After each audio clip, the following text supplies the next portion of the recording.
It's 2018 and I know you're thinking about some big goals. Losing 20 pounds, getting that new promotion at work, bettering your personal relationships. But let's talk about something more fun, beauty. Now I put together 10 resolutions / goals pertaining to beauty that are definitely easier to accomplish than giving up donuts for a year. Try one, try them all, it's up to you. But we gotta get started because it's 2018 and we need to make moves. Goal number 1 is to purge your makeup collection. It's nice to start off the year with a clean slate, and getting rid of some of your old makeup products can help you do that. Anything that is expired has to go. I know it's hard, but that Naked palette that's 7 years old, it's actually 7 years old. It's not good for you, so it has to go. I just threw it onto my bed, don't worry, it's fine. But it's going in the bin because it's just too old. Now, you can clean powders with alcohol, you can get away with like wiping off the top of your lipstick, but at a certain point, they just have to go. Mascara should be swapped out every 3 months, and trust me, I have had the pink eye to prove it. It was really gross, and it was like dripping a lot, and then I went to sleep, and it like drooled and dripped over to the other eye, and then the other eye got pink eye, and it was not fun. So, yeah. Don't use expired products. Number 2 is to wash your makeup brushes once a month. Now, obviously, if you want to be ambitious, or you're very OCD and clean, you can definitely wash your brushes more than once a month. But if you're like me, and many others I know, you will wait until your brushes are disgusting before you wash them. Anyone, yeah? Caked on powder? Yep. But you want to know what's really disgusting? That bacteria that you're putting on your skin and clogging your pores. And not to mention, I don't know if you've seen these like horrifying Facebook videos floating around. People have gotten staph infections from dirty brushes. Staph infections. Let's just not even risk it anymore. We're washing our brushes. 3. Try a lip product that is out of your comfort zone. If you're like me and you have a relatively large collection of lipsticks that you don't use, force yourself to try a new color every day. I end up wearing the same lip liner and gloss combination almost every day, and I really shouldn't do that because I need to use up some of these other products I have before they end up becoming the expired products I need to toss. On the opposite end, if you only have a few products, get yourself something different. Now, I am not talking about a green lipstick, because if you only have a few products, you want something that you can actually wear in an everyday setting in a work environment. But maybe just a bold red that you wouldn't typically wear would be a good way to start. And if you're into the bold lips already, maybe just tone it down a few days a week. Challenge yourself to go for a more natural look. Number 4 is trying a new technique. Makeup is for fun and for experimenting and playing around. So I challenge you to try that new crazy IG eyebrow trend, even if it turns out to be a fail. Hey, at least you can post it on social media and laugh about it. Experiment with glitter, perfect your winged liner, try a cut crease, go for an ombre lip, or just challenge yourself to do the opposite of your typical look.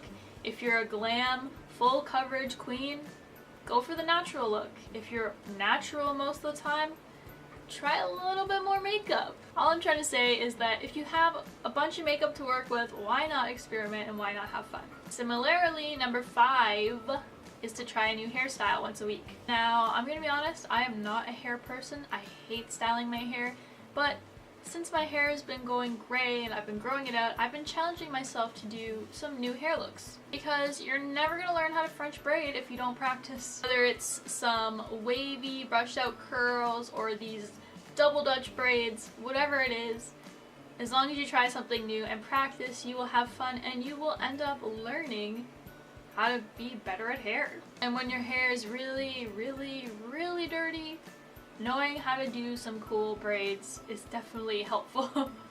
Number 6 is to find an SPF that works for you.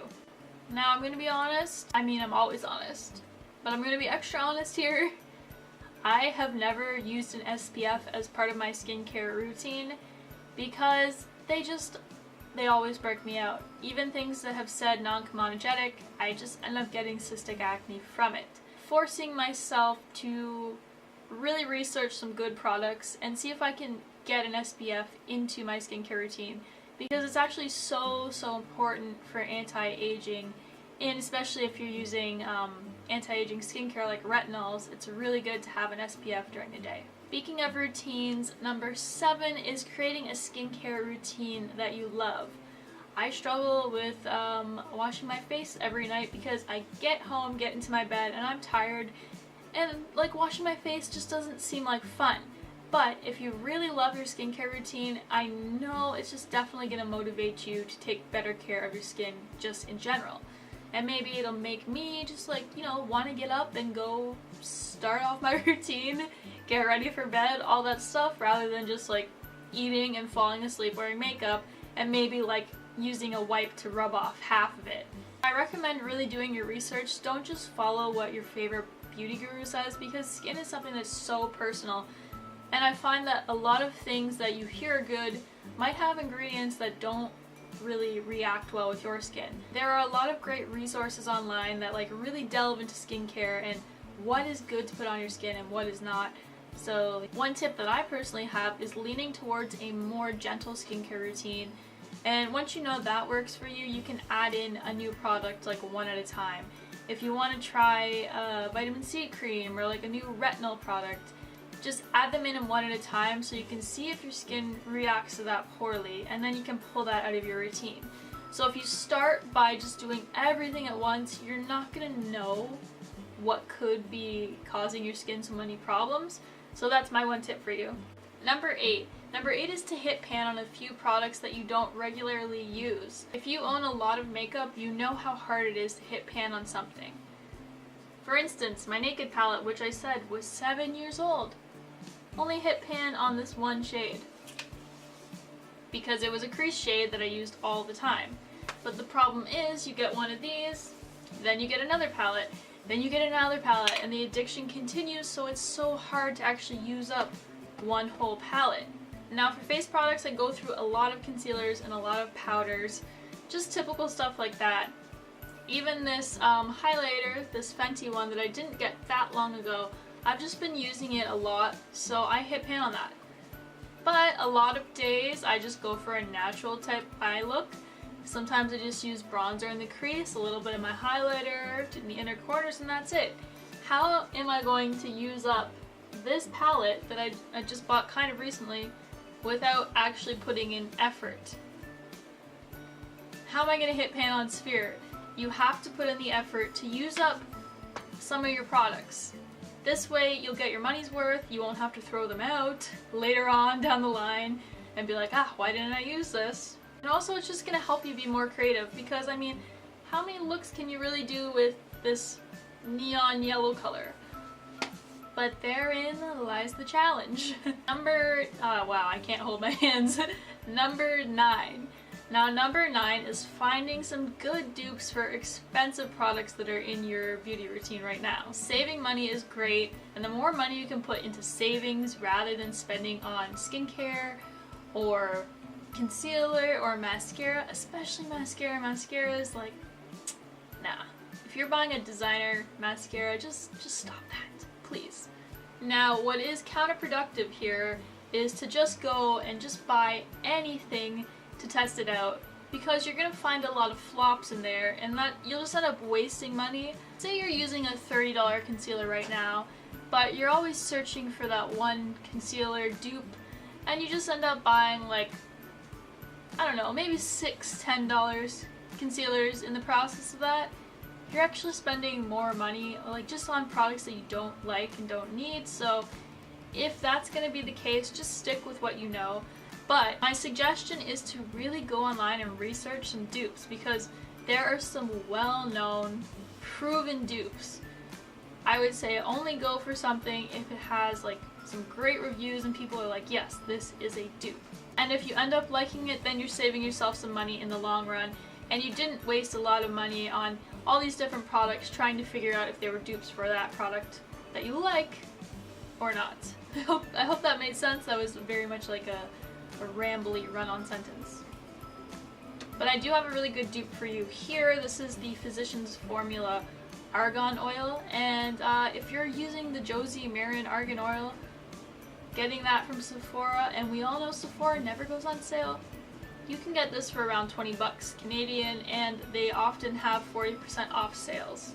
Number 10. And of course we couldn't talk about beauty resolutions without talking about what's inside, your inner beauty. And that's the stuff that you're putting into your body as well as your thoughts and feelings about yourself. Take a good multivitamin, try to eat more veggies, try to eat more whole foods and less processed foods, and drink your water, of course. I really believe this is all about just respecting yourself and respecting your body, and that's something that I definitely struggle with and that I need to work on too. Because let me tell you, I put a lot of garbage into this stomach. A lot. I also think it's really great to accept things about yourself that you can't change. I mean, we all know there's things like plastic surgery, but if you were just to like yourself for who you are and kind of let go of some of those flaws that you just like home in on, then you're not gonna have to spend the 10 grand to fix your nose. Is that how much a nose job costs? I don't know. But yeah, I definitely have things that I don't like about myself. A lot of things. And I feel like the older you get, the more confident you get. You just feel good about yourself. I am 20 pounds heavier than I typically have been, and I feel better about myself than I did when I was 20 pounds lighter in my early 20s when I always thought I was fat. I think it's really important to work on your hang-ups, and even if it's just looking in the mirror every day and just telling yourself you're beautiful. I know that sounds lame, but positive self-talk is really, really good, and it's proven. We all have these like negative thoughts that we don't even realize that we're thinking or saying to ourselves. Really, if you can just treat yourself the way you would treat a friend, you're gonna be a lot healthier and happier mentally. We gotta try to combat those pesky negative thoughts and start really believing in ourselves and believing that we are beautiful inside and out, regardless of what we actually look like. Alright, that is it for me. I hope you found this video helpful. Please leave me a comment down below telling me one of your New Year's resolutions, beauty related or not. I'm trying to eat healthier and I'm trying to get a better job that'll kind of lead me to a career. I hope you have a great 2018, and I want you to remember, don't just make up your face, make up your mind too, and I will see you next time. Bye-bye.